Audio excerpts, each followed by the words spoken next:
Okay, try 3. If I can get my camera to set straight there, sort of. It's said to be, all symbols are neutral. They only hold power for as much, and also for what people give any energy to it. But they do hold a geometric energy of their own. And on a corporate level, that's what they're trying to do, is capture that energy. And they can move that energy in a positive or even a negative way. And Hollywood is really good at that, and the corporations go back to an occult idea, and it's based off of an occultism. So they're neutral. Everything is a dichotomy. Everything is diametrically opposed, and it's a paradox. It has a positive and also a negative function, and it's got like a circle. To you this is counterclockwise, to me it's clockwise, and we have these dual energies, one clockwise, one counterclockwise, and where they overlap you have that Vesica Pisces, which is the most common known and the most common talked about. But what isn't talked about is that what that means. We all know it's a female energy, the female reproductive organ, and there's people that say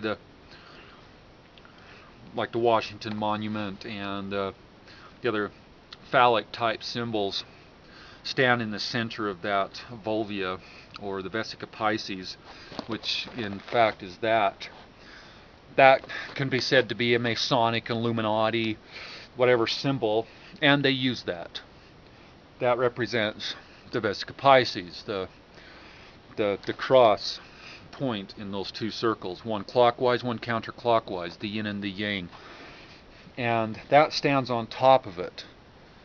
The obelisk, or the phallus symbol, and what that is a point of copulation in the act of sex.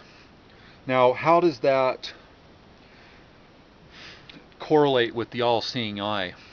Well, let's put the phallic back in there. Let's turn it around and look at it this way. It looks like an eyeball, the center of the eye inside of that. And what that is going inside the womb, so to speak, or inside the female genitalia.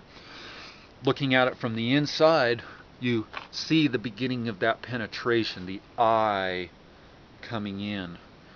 And that's the I, and that's the O, masculine and the feminine, the yin and the yang.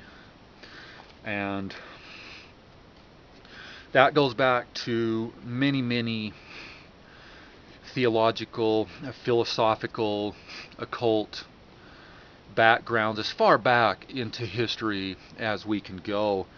And on the video with the corporate logos, the corporation using them for a negative purpose to steer humanity in whatever way, we're not privy to those ideas because we're not in those corporations, so we don't know truly what their purpose is. All we can do is speculate.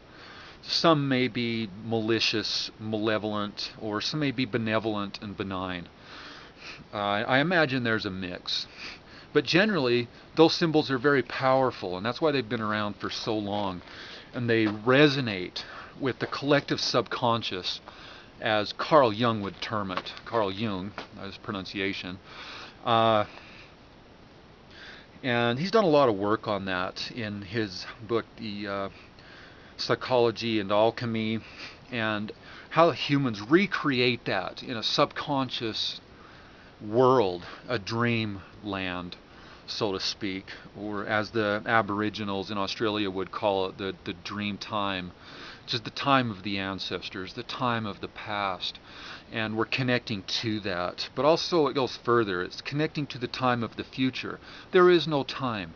In a third dimensional waking reality, we are trapped to the confines of time. And so to bring all this global awareness to an amalgamation, then I would follow Jung's ideas and philosophies on it. I resonate with that. I feel it before I read it, before I've read it. And how that affects us psychologically is, I think, somewhat deterministic and very, very powerful.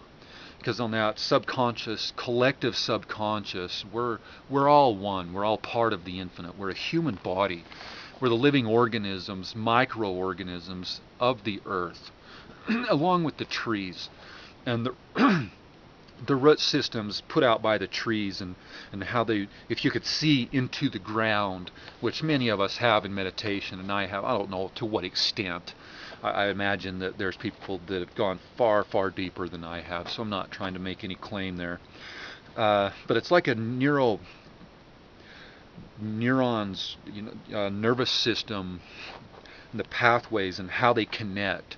I felt the energy by connecting with trees out in nature. I've spent much time in nature considering and pondering things for myself, and the work, true work, is on an individual basis to better the self, to bring the self to a state of awareness. And so anyways, back to the logos. When we go logos, that's the logos of the German, okay? And that is connecting to the, whatchamacallit, see if I can remember here, it's the rationality of the human mind. And it's meant to attain awareness and harmony, and also to the greater philosophers of that time and eras. It goes back, so it's reasoning, and it's also on an infinite, or on the cosmic reasoning and harmony level as well, to get to its really highest awareness, according to the Grecian ways of thinking and the Grecian mythologies. We understand them as mythologies and philosophies. To them it was an experienced reality in a way that we can't comprehend because we're not experiencing it. And it's interesting that they have logos, and it's the exact same word, and it's even spelled the same in English as the logos from the Grecian. And that logos is important because when they say that, the logos meant to, it's a rational way to bring awareness and harmony. Harmony might not be the case, but we have, in this case, it's not necessarily, but it's rational. The Great Poison Palace, the McDonald's, the two arches, the double archway, the in, the out. You come in and you come out. And it's very interesting, the correlation with logos and the logos and its Grecian root. So it's interesting how symbols have meshed with the logos, the rationality, and it's rational, but it's somewhat irrational. And I think we're experiencing a time, and everybody feels it, many of us, that we're looking at the negative aspect, and it's like a coin or a mirror, and on one side of the mirror it's counterclockwise, the other side of the mirror it's clockwise. And if we step through the mirror, or into the mirror, into the illusion, inside the mirror, then it's a perversion of the greater reality. And if you stand two mirrors side by side, it can go infinite in that way and infinite in that way into illusion. And take the two arches and move them as two mirrors facing each other. Then And if you're in this mirror, you could be in that mirror infinitely that way. And when you come out, you think, oh, I want the truth, I'm an illusion, and you finally get out of the mirror, and all that's in front of you is a reflection of what you just came from, another set of illusion, and you walk right into that. And so as you're into one, and you get out of one, and it's right into another. And that's where these logos, capture us. That's where they become almost entrapping. And it's very interesting. I had a corporation for a while. At one point, I gave it up. I didn't like it. The corporate world is my enemy. The usurpers of America. They usurped our government. They've usurped our health. They've usurped our psychology, our psychological well-being. They've usurped our world. They have become a cancer in many ways for the lust of money. It's money. It's money, money, money. And the total material gain, which is interesting because once you've given it these symbols so much spiritual power, then the opposite's going to happen. Cause and effect, as above, so below, and equal time. The yin and the yang. There's an equal balance, and when you create one real strong in one area, it becomes. As I draw this circle, I have a clockwise, and there's immediate counterclockwise. There's immediate counter. There's a masculine and there's immediate feminine, or a feminine and an immediate masculine. It cannot be escaped. It's like the double slit theory, and they found out that in quantum physics that you can separate the particles, which of course Lao Tzu and the Sun Tzu's Art of War and many others suggested that in the Tao and Confucianism and the Vedas and on and on. And so when it's created, and we're experiencing that other half, and I believe we as individuals, if we focus our hearts and minds in the right way, we can supersede that. We can overcome the entrapments and the entrappings that have been set up for that, and get back to and follow the spiritual aspects and connotations and inferences of these symbols. Because these symbols, and people say, oh, that's bad, oh, that's evil, oh, that's this, and oh, let's go like this, and let's go like this, and let's say this, and none of those things aren't bad. They've been, I say, somewhat usurped, but that's not the right word, because it belongs to the other side as much, and that other side has a plausible existence, because when the one was created, the other is equally created.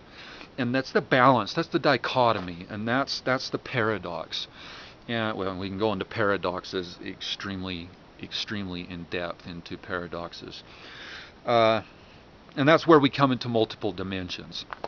And in these symbols, they often depict or allude to multiple dimensions, and especially the double arches. You're moving from one into another. It's like the mirror again. And if a person was to give it enough thought, they would see where I'm coming from on the mirror metaphor and allegory. So we're moving along in a point in time that's been culminating for a long time. What that exactly means, I guess we can only guess. And another thing to realize with the Illuminati, which does not own these symbols, they're not Illuminati symbols. If I was to go like that, I'm not Illuminati, and I don't care for the Illuminati. So it doesn't mean I'm Illuminati. And I look at this symbol being very benign, where others look at it as being very malicious or malevolent and demeaning and into dementias. But that's just their own mind. That's their own self, looking at their own self through that. And so all these people with all these judgments, I think that it's their own self. And that's why I can appreciate the Red Ice Radio directive coming into it, totally neutral with non-judgment. Hey, let's take a look at this. What's going on? What's happening? What do these really mean? And I guess that's why I've chosen to respond, because I feel it's important to add a few extra things. The all-seeing eye. The beginning point of penetration. Seeing, enlightenment. And what happens in that, we all know. So, see if I missed anything. But mostly, there's nothing to fear. There's the yin and the yang, the masculine and the feminine, the light and the dark. I don't like to say good and evil, right and wrong. I don't believe wrong exists. And these symbols also depict the infinite.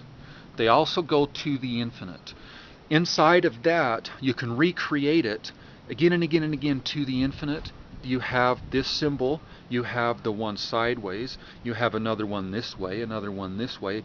You can get into half the size of an atom and still have infinite room to grow. You can get as large as our universe and still have room to grow in that. So these symbols also depict the infinite, and that's very important to realize why these corporations use that. Why do they want an infinity symbol when they seem to perpetuate disposable finite reality?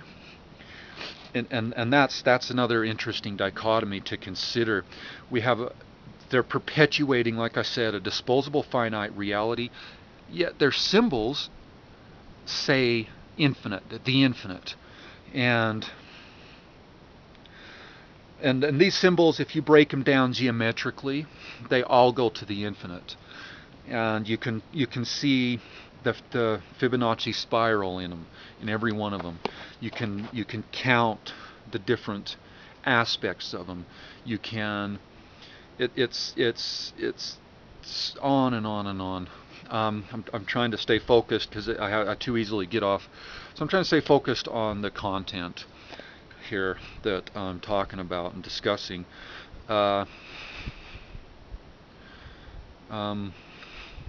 Anyway, I think that's about it for, to respond to corporate logos without getting too far off track. So the main thing to consider is the double mirror, the entrapments of illusion, and how they use the symbols and the actions to trap us in the illusion, to trap the psychology in the illusion, and that they perpetuate disposable finite reality when they subconsciously give you an infinite, something that says the infinite, I'm the infinite, a symbol that goes to the infinite.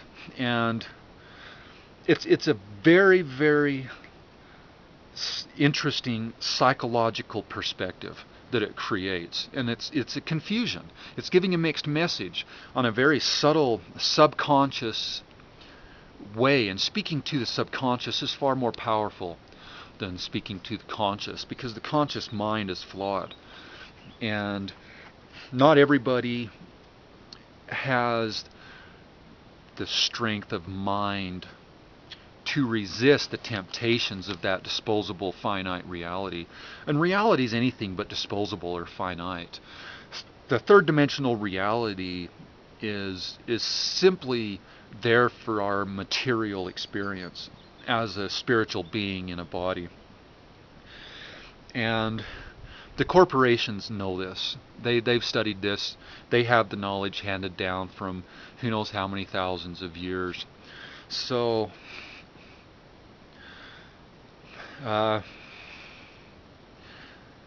anyways, there's other symbols I was thinking of while I was hiking up here in the mountains. Anyways, I will give you a view of some of the scenery out here in the Arizona desert, miles away from any society. You can see my gear there. Beautiful country, beautiful country. Petroglyphs, some minor ruins. There's not, the ruins are several miles out, down where the small towns are now, and but it's just a beautiful area. It's just amazing. Not in a spot. I'm in a canyon, so I mean there's not a whole lot of really good scenic views, just beyond the scope of what's here right now, what's in front of us. And it's just amazing. I love getting out in nature, being in nature, getting away from the bombardments of these symbols and these logos. And and just seeing the spiritual context, how and understanding quantum physics, and how these trees, they don't really end. Our bodies don't really end. They become so small and so minute that we, in our perspectives through our eyes, don't see that. But they really go on forever, and we're connected to that through that. And so we are the trees, we are these things, and that is the spirituality. So there's an answer to logo bombardment and media bombardment. And that's get out into nature, get out into the trees, get into creation. And that's what these symbols really mean. They mean creation. They mean procreation through the act of sex. And the phallus symbols and the Vesica Piscis symbols, which are some of the most prevalent. And the all-seeing eye on top of the pyramid, coming out of a pyramid that comes up but doesn't have a top, and it's separated from the top with the all-seeing eye. And to me, that is the seed being released from the said phallus, and that seed again perpetuates another all-seeing eye, another sexual union, if you will. Like I say, I don't want to claim to know too much about all of this, the same as like Michael Tsarian and the others that the Red Ice Creations individuals have interviewed, which I think, wow, they, in many ways, they know much more than I do. But so there's just a few loose ends I thought that may be valuable to recapitulate into the amalgamated whole for just to further awareness for everyone. Okay. Have a nice day, and I'll talk to you later.